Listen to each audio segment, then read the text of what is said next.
Olá, amigos. Hoje é domingo, 19 de setembro, já é noite, e eu vim comentar com vocês quais são as prováveis notícias importantes sobre o mundo que deverão estar nas manchetes dos principais jornais e revistas nessa semana que começa segunda-feira, 20 de setembro.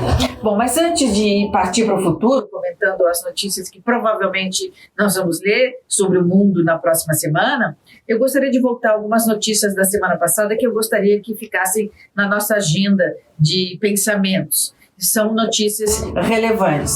Uma delas, sem dúvida, é essa que eu estou tirando do jornal Folha de São Paulo, do dia 18 de setembro.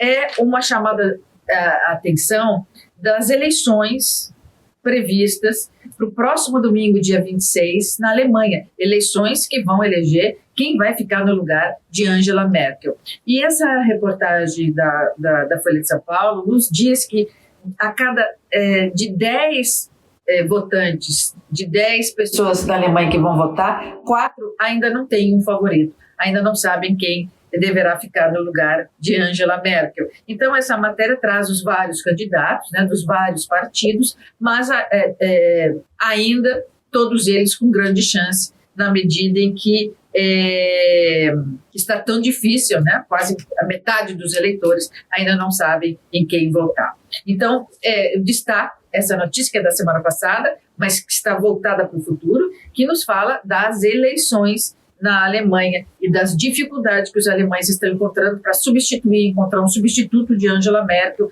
16 anos no poder, mais de 500 dias no poder, como eu comentei hoje mais cedo, quando falava das manchetes de domingo, de 19 de setembro. Bom, outra notícia que eu reputo interessante, ainda que da semana passada, e eu estou aqui de novo com a Folha de São Paulo, do dia 18, é esse pedido de desculpa dos Estados Unidos para o mundo e também, especialmente, para o Afeganistão. A gente sabe que os Estados Unidos, ou seja, os militares americanos cometeram um erro, né, ao enviar um drone para o Afeganistão. Esse drone acabou caindo e matando mais de 10 pessoas.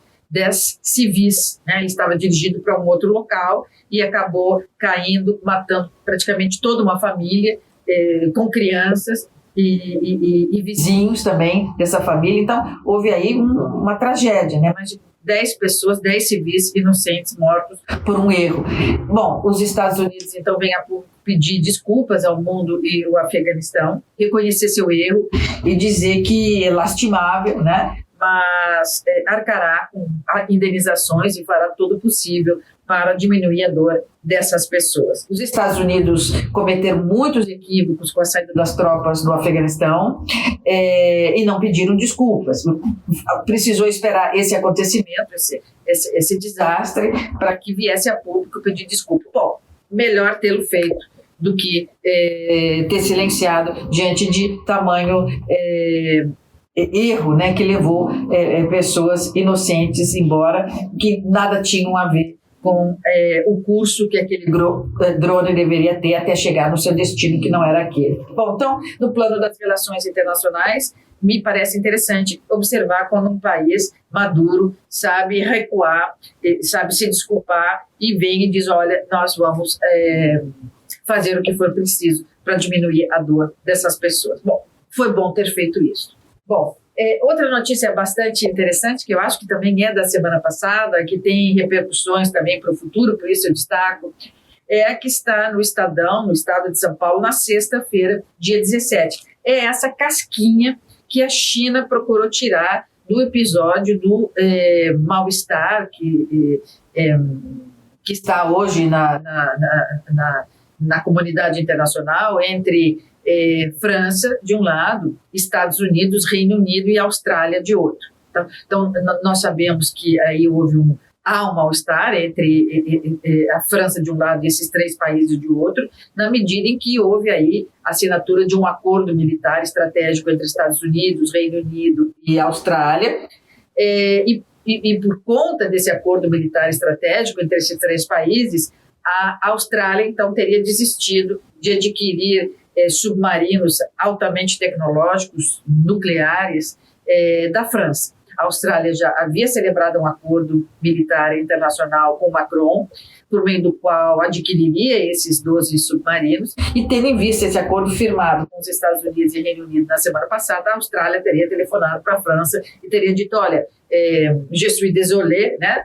Não quero mais os 12 submarinos, porque agora eu tenho aí 2 novos parceiros, e é deles, especialmente dos Estados Unidos, que eu devo comprar. E a China não deixou barato, aparece no cenário internacional dizendo, viu como os Estados Unidos se comportam mal, que feio fazer isso com a França, que sempre foi um aliado e tal. Bom, os franceses, depois dessa, digamos, manifestação da China, vieram a público, sobretudo o seu chanceler, né, o ministro das Relações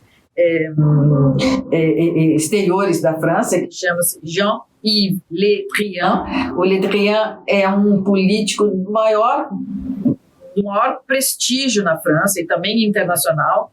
Vamos lembrar que o ministro Le Drian, antes da pandemia, esteve no estado de São Paulo visitando o governador João Dória, e dessa visita resultou um acordo entre o estado de São Paulo e a França muito importante para os dois, né? Para a França de um lado e São Paulo para o outro, graças a essa visita tão cordial que o Le Drian fez ao governador João Dória, e daí repercutiu nesse acordo tão vantajoso para ambas as partes. Então, o Le Drian é um sujeito realmente encantador. E ele, então, vem a público dizer, olha, de fato, a França se sente esfaqueada pelas costas, mas isso acontece e nós estamos aqui, a nossa chancelaria está de braços abertos para ouvir o que a Austrália tem para dizer. Ter feito esse acordo com Reino Unido e Estados Unidos não significa que ela vai descumprir acordos internacionais que tem com outros aliados, dentre os quais nós, a França. Então, venha conversar, que nós vamos encontrar uma saída bem honrosa para ambas as partes, sobretudo para você, Austrália, que não pode agora desistir de uma compra tão importante como essa de 12 submarinos nucleares. Então, me parece bem bacana essa conversa que saiu, né? A China que tenta tirar uma casquinha, a França que vem e mostra toda a sua diplomacia dizendo, bom, isso aconteceu, mas vamos aí reconstruir as nossas relações. Não serão 12 submarinos que macularão uma relação de tantas décadas. Bom, eu também gostaria de destacar esse artigo muito bacana e importante, escrito e publicado no Estadão, do dia 18 de setembro, sábado, escrito, assinado pelo professor Celso Laffer e pelo Félix Penha, argentino. A gente sabe que Celso Laffer, ele foi ministro das Relações Exteriores no governo Fernando Henrique Cardoso. E tinha como correlato na Argentina, na mesma pasta, o Félix Penha, que é um argentino também internacionalista de cepa extraordinária. Os dois, Celso Laffer e Félix Penha, eles assinam um artigo juntos, publicado na Folha de São Paulo, bem grande, bem interessante, que representa um bálsamo para quem é internacionalista, para quem esteve no Mercosul, como eu, na origem, lá nos anos 90, fazendo os primeiros acordos, trabalhando na redação dos primeiros acordos. Então, esse artigo, que chama Mercosul, um projeto conjunto que permanece valioso. Então, nesse artigo, o Félix Penha e o Celso Laffer chamam a atenção para o fato de que não são disputas ideológicas ou diferenças de chefes de governo que vão comprometer um projeto tão importante quanto o do Mercosul. O Mercosul continua assim, continua vivo, continua presente, continua sendo, como diria o Hélio Pellegrino, falecido infelizmente, é o nosso passaporte para o futuro. Ele continua aí e precisa só que a gente preste mais atenção. Então, obrigada, professor Celso Laffer e Félix Penha, por essa lufada de oxigênio que nos traz no que diz respeito a esse projeto pelo qual nós trabalhamos tanto e parece tão desprestigiado por entra governo, sai governo, depois que Fernando Henrique Cardoso deixou a presidência. Bom, eu agora então entro nas notícias que estarão nas manchetes nessa semana, a partir de 20 de setembro, e começo com a revista Veja. Na revista Veja, eu gostei muito. Uma das matérias é sobre os empregos no mundo. E o título da matéria é Está Chovendo Empregos. Eu fui correndo ler Está Chovendo Empregos onde? Né? Bom, aí tem a fotografia do Joe Biden, né, anunciando para os Estados Unidos, para os americanos, um programa de empregos nos Estados Unidos. E ao anunciar esse programa de empregos nos Estados Unidos, ele nos conta, Joe Biden, que há mais de 10 milhões de vagas, de postos de trabalho, esperando candidatos nos Estados Unidos, né? Que depois de 1 ano e meio de muito sofrimento, né, por conta da pandemia, que a economia se recrudesceu enormemente, que todos nós fomos assim assolados por todos os efeitos da Covid-19, parece que a luz no fim do túnel, parece que as economias, sobretudo nos países desenvolvidos, começam a dar sinal de volta. Então, só no que diz respeito aos Estados Unidos, 10 milhões de vagas de postos é bastante relevante. Mas não é só nos Estados Unidos, não só nos Estados Unidos existem vagas de trabalho esperando candidatos. Também no Canadá, também na Austrália, também no Reino Unido, também na Alemanha, em outros países da União Europeia, há vagas de trabalho ainda não ocupadas. Ou seja, há aí uma expectativa de que a economia comece a reagir. E a pergunta que fica para quem lê a matéria, e a própria matéria da Veja responde, mas por que há vagas em postos de trabalho se há tantos desempregados? E a resposta que se tira desses países nos quais há vagas é que as pessoas nesses países ainda estão usufruindo dos programas financeiros de auxílio durante a pandemia. Então, esses países foram tão eficientes, tão eficazes no que diz respeito aos seus programas para ajudar as famílias, ajudar as pessoas a enfrentar a pandemia, que essas pessoas ainda estão vivendo por conta desse auxílio. Mas que quando esse auxílio acabar, bom, elas terão que correr para procurar postos de trabalho, e há postos de trabalho, são necessários muito mais, como diz Biden, no seu programa de desemprego nos Estados Unidos, mas já há aí uma luz no fim do túnel. Então é interessante para nós, em desenvolvimento, países também em menor desenvolvimento relativo, entender como quanto eficiente foram esses programas de auxílio dado pelos governos nesses países às pessoas, por que eles foram tão eficientes e como eles chegaram, né, onde eles precisavam chegar, esses programas, e também a nós entendermos e também replicar esses modelos, né, trazer para nós, bom, mas talvez os nossos programas não sejam tão bons, porque onde a gente poderia melhorar, né?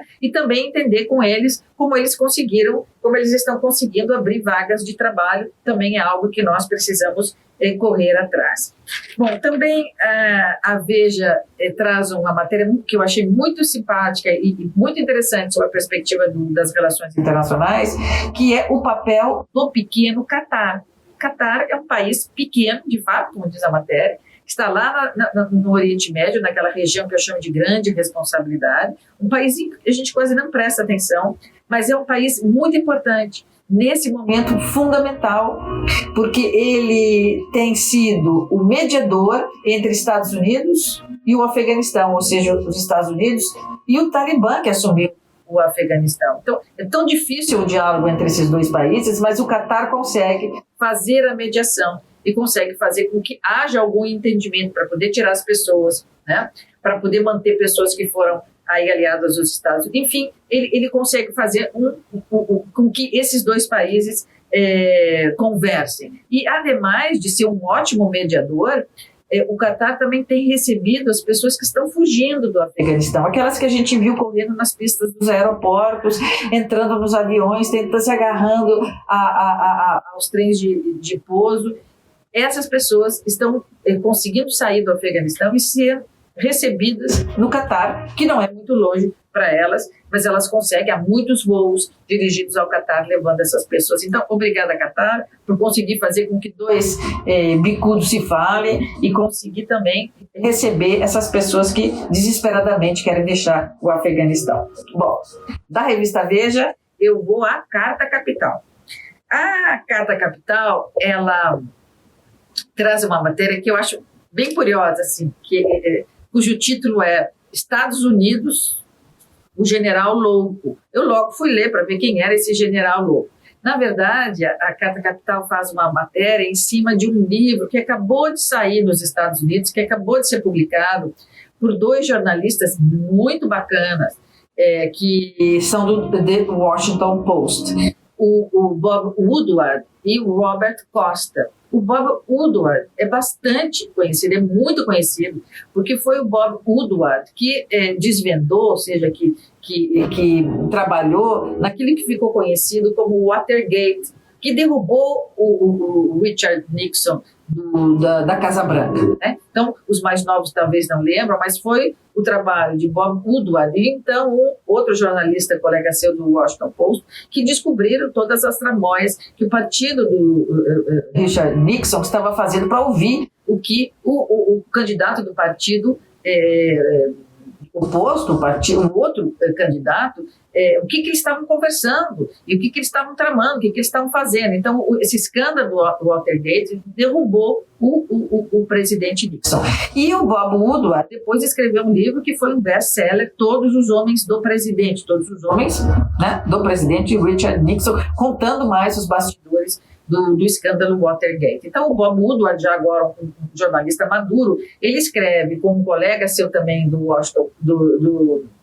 The Washington Post, ele escreve esse livro que chama The Peril, que seria O Perigo. E nesse livro, cujo título é O Perigo, o Bob Woodward conta e comprova que, como se diz, o chefe das Forças Armadas dos Estados Unidos, já na administração Trump, já no fim do governo Trump, quando havia a campanha para as eleições nos Estados Unidos, já estavam correndo, né? E Trump era candidato à reeleição, estava então um candidato contrário, que era Joe Biden. O chefe das Forças Armadas Americanas telefonou 2 vezes para o seu correlato, ou seja, o chefe das Forças Armadas da China, para dizer: olha, chineses, prestem atenção que o Donald Trump vai declarar guerra contra a China. Nossa, um absurdo, né? Então, quase que uma loucura, uma insensatez, mas ele telefonou 2 vezes, ou seja, um belo dia, Donald Trump acorda e diz: olha, minha popularidade está caindo, os americanos parecem que não vão votar em mim, eu preciso fazer alguma coisa. O que eu vou fazer? Pensou: guerra contra a China. Então, conversa com o general das Forças Armadas, com o chefe, então, das Forças Armadas. O chefe das Forças Armadas: não, mas não é possível, isso é uma loucura, mas sensatez. Bom, mas mesmo assim, com medo do que Trump poderia fazer, ele adverte o seu equivalente na China. Bom, nós sabemos o resultado, né? Não houve guerra contra a China, e Trump não se reelegeu. Mas o livro parece ser muito interessante ver. A gente não sabia, né, enfim, dessa intenção de Donald Trump. É um livro histórico, um livro com provas, e tudo que Bob Woodward faz, ele sempre faz com muito respeito ao seu leitor. Então tem provas, tem diálogos, tem conversas com informantes, enfim, deve ser um livro bastante interessante. Eu não li, eu li a matéria sobre o livro e me pareceu bem interessante saber que o Donald Trump, tudo que a gente sabe sobre ele ainda é pouco, né? Ele esteve muito próximo de declarar uma guerra contra a China. Também a Carta Capital fala das eleições na Alemanha, agora dia 26, domingo. Mas traz um pouco mais de elementos do que eu me referia antes à notícia da semana passada da Folha de São Paulo. Nessa matéria, a Carta Capital nos diz que está sendo difícil mesmo para os alemães escolherem um substituto de Angela Merkel, mas há sim um favorito. E esse favorito chama-se Olaf Scholz. Ele é um homem de 63 anos, ele foi prefeito de Hamburgo, ele acompanhou todo o governo da Angela Merkel, 16 anos, ele chegou a ser chanceler, ministro das Relações Exteriores, e também foi ministro das Finanças. Então, um homem que representa uma continuidade, né? Representa uma continuidade de uma administração Merkel que os alemães aprovaram vivamente. Então, tem aí sim um favorito, diz a Carta Capital, vamos prestar atenção, e ele representa aí uma continuidade, né? Ele seria uma continuidade da administração Angela Merkel. As pessoas dizem que ele é um homem negociador muito habilidoso, que ele é um administrador impecável, que ele é um homem de muita responsabilidade pública, muito vocacionado e cuidador da coisa pública, e as mulheres costumam dizer que ele é um homem muito charmoso, que ele é um homem muito educado, que ele é um homem muito carismático. Então vamos ver quem vem para ficar no lugar de Angela Merkel, e parece que esse Olaf Scholz representa uma continuidade. Vamos aguardar as eleições domingo, dia 26. Bom, parto agora para Isto É, e para tornar a nossa conversa mais leve, eu escolho uma matéria da capa da Isto É, que é sobre relíquias aquáticas que estão no fundo do mar e que podem ser visitados pelas pessoas. Essas relíquias podem ser visitadas pelas pessoas. Ou seja, durante a Primeira Guerra Mundial, a Marinha Britânica e também o tão jovem expoente Winston Churchill, eles sofreram derrotas bem amargas, assim, no que ficou conhecido como Dardanelos, eu acho que em português seria Dardanelos, na Turquia. Então, nas disputas em Dardanelos, na Turquia, a Inglaterra teria se dado mal. Ali foram perdidos muitos navios e equipamentos bélicos, e isso tudo teria naufragado e está lá no fundo do mar, esses destroços, esses pedaços.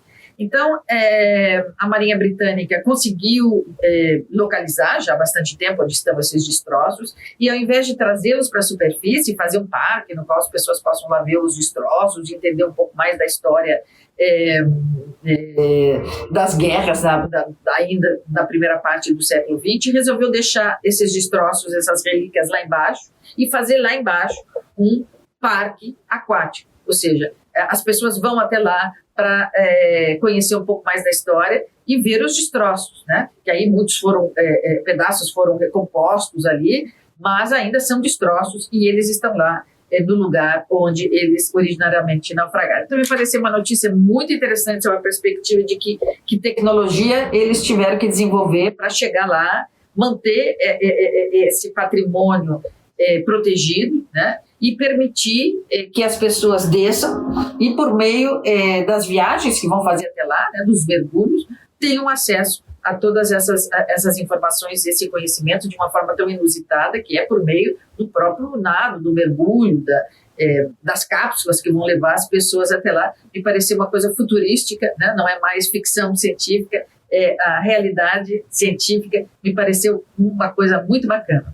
Bom, também a Isto É, não quero deixar de mencionar que a Isto É também chama atenção para o fato de que as primárias na Argentina não foram só umas primárias, né? Tem primárias que são só primárias, que preparam as eleições definitivas, mas tem primárias que aí são mais do que primárias, é o que a gente viu na Argentina no domingo passado. Vamos lembrar que, já comentei em vários momentos no nosso canal aqui no Mundo 360, o que representaram as primárias da Argentina, mas Isto É diz, prestem atenção, porque parece que a direita vai volver, ou seja, o título da matéria é direita volver, ou seja, são tão dramáticos os resultados das prévias no que diz respeito a não popularidade, né, para não dizer impopularidade, a não popularidade de Alberto Fernandes